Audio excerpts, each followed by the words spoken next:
మధ్యకాలంలో మరి మార్పులను వచ్చాయి తిరుమలలో? చాలా మార్పులు వచ్చాయి. పోయిన ప్రభుత్వం కంటే ఈ ప్రభుత్వం చాలా మార్పులు చేసింది. బ్రహ్మాండంగా ఉన్న ఫెసిలిటీస్, ప్రసాదం గానీ, లడ్డు గానీ, దైవ దర్శనం గానీ, ఇక్కడ ఆధ్యాత్మికంగా గానీ బ్రహ్మాండంగా ఉన్నాయి. ప్రధానంగా మీరు గమనించిన మార్పులు ఏంటి అసలు తిరుమల మధ్యలో? లడ్డు, అన్న ప్రసాదం, క్యూ లైన్ దర్శనం, జవాబీతనం అంటే మనం అడిగితే రెస్పాన్స్ గా జవాబు ఇవ్వడం, అలాంటి మార్పులు చాలా జరిగాయి. దైవ దర్శనాలు గానీ, అధికారులు గానీ చాలా స్పందన ఉంది. బాగా పట్టించుకుంటున్నారు, బాగా చేస్తున్నారు. తెలుగుదేశం ప్రభుత్వం బాగా చేసింది. ఇలానే చేయాలని కోరుకుంటున్నాను. చంద్రబాబు నాయుడు గారికి ధన్యవాదాలు. గోవులు చనిపోయని చెప్పి దాని గురించి ఉంటారు.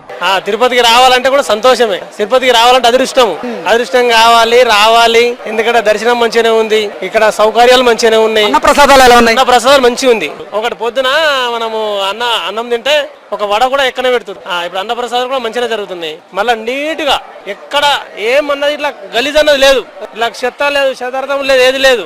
ఎప్పటిదప్పుడు మంచిగా సాఫ్ చేసేస్తారు. రూములలో కూడా ఎప్పటిదప్పుడు సాఫ్ చేస్తాడు. జగన్నప్పుడు అయితే మేము అప్పుడు వచ్చాము, చాలా ఒత్తుడం ఉండే దర్శనంకు. ఇప్పుడు ఒత్తుడం లేదు, ప్రశాంతంగా పోతుంది. మంచిగానే దర్శనం.